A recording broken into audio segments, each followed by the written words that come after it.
Belajar mandiri pada saat di rumah.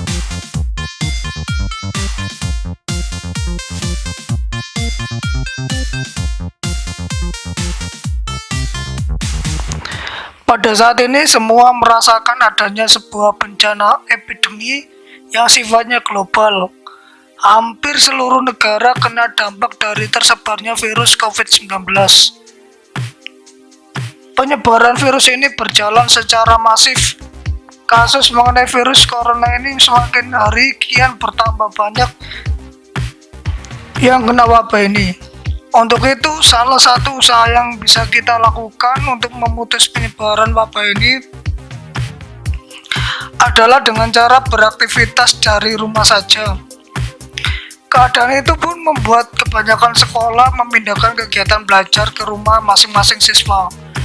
Saat-saat seperti inilah yang perlu dimanfaatkan dengan baik untuk belajar, memaksimalkan waktu yang ada dengan tetap mengisi dengan kegiatan belajar agar tetap bisa mengisi kegiatan yang bermanfaat.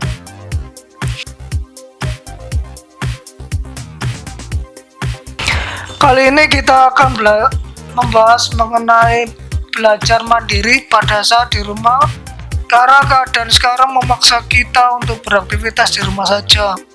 Jadi kita harus lebih mandiri untuk belajar sendiri. Nah, kita sudah merangkum beberapa cara untuk bisa belajar mandiri. Ini dia caranya. Ikuti terus ya. Lebih berinisiatif dengan melibatkan orang lain merupakan bagian dari kemandirian. Dalam konteks belajar di rumah, kamu bisa melakukan inisiatif dengan melibatkan orang lain dalam proses belajar kamu. Orang lain dapat berguna sebagai orang yang bisa mengevaluasi pemahaman kamu terhadap sebuah materi pelajaran. Suasana rumah yang mungkin terlalu nyaman bisa membuat kamu ingin bermalas-malasan lebih ekstra. Ya, walaupun tidak semua orang sama, jika bukan kamu orangnya selamat, Anda bukanlah orang yang pemalas. Kamu juga bisa lanjut fokus kepada proses belajar. Tapi buat kamu yang merasa permasalahan ini, tentu kamu butuh bantuan orang lain untuk bisa lebih fokus belajar di rumah. Dengan adanya orang lain di sekitar kamu merasa diawasi sehingga kamu terhindar dari rasa malas dan keinginan untuk menunda pekerjaan. Konsentrasi adalah hal yang penting dalam belajar. Yang hendak kamu lakukan adalah silakan buat to-do list, menu belajar. Dan jika sudah melibatkan orang lain, konsentrasi adalah tips terakhir yang bisa kamu terapkan. Jauhkan perhatian kamu dari benda-benda yang sekiranya menciptakan distraksi, seperti game di ponsel atau konsol kesayangan kamu, media sosial atau film yang tak sabar ingin kamu tonton. Karena kondisi jika kita berada di rumah, hal-hal semacam itu sangat mengganggu kita dalam belajar dan membuat konsentrasi kita dalam belajar menjadi buyar.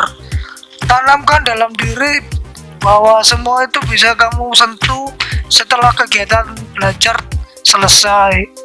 Dan anggap saja kamu jadikan hadiah kecil kalau kamu berhasil belajar dengan baik dalam satu hari. Untuk itu konsentrasilah dalam belajar mandiri di rumah, maka kamu akan dapat hadiah yang kamu siapkan. Buat menu belajar. Menu belajar memang penting, tapi jangan lupa kalau kamu butuh istirahat.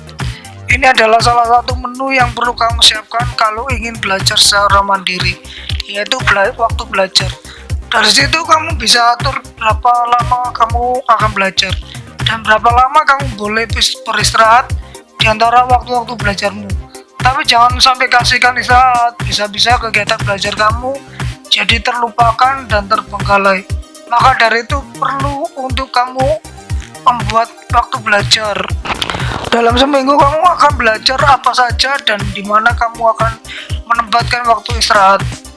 Nah, bersiaplah untuk membuat menu belajar sendiri agar mandiri, dan menu belajar yang dipersiapkan adalah waktu belajar.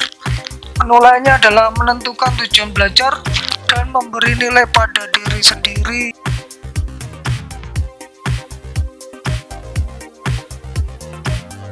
Atur waktu belajar dengan baik. Memang dengan mengatur waktu supaya bisa digunakan dengan baik, maka kita harus bisa menentukan mana yang jadi prioritas utama. Kalau dalam satu hari kamu punya banyak hal yang harus dikerjakan, kamu bisa buat to-do list yang sebelumnya sudah kita bahas. Dengan menuliskan apa saja yang harus kamu kerjakan dalam satu hari, kamu bisa menentukan apa yang harus kamu buat hari ini. Prioritas pekerjaan apa yang harus dikerjakan dan diselesaikan terlebih dahulu. Kemudian kamu bisa urutkan mulai dari kegiatan berskala prioritas tinggi hingga yang paling tidak penting atau prioritasnya rendah. Ingat, yang gak kalah penting dari mengatur waktu belajar adalah disiplin sama to-do list yang telah kamu buat. Baik, sekian dulu pembahasan kita mengenai belajar mandiri pada saat di rumah. Semoga bermanfaat. Kita lanjutkan video berikutnya. Jangan lupa di subscribe ya,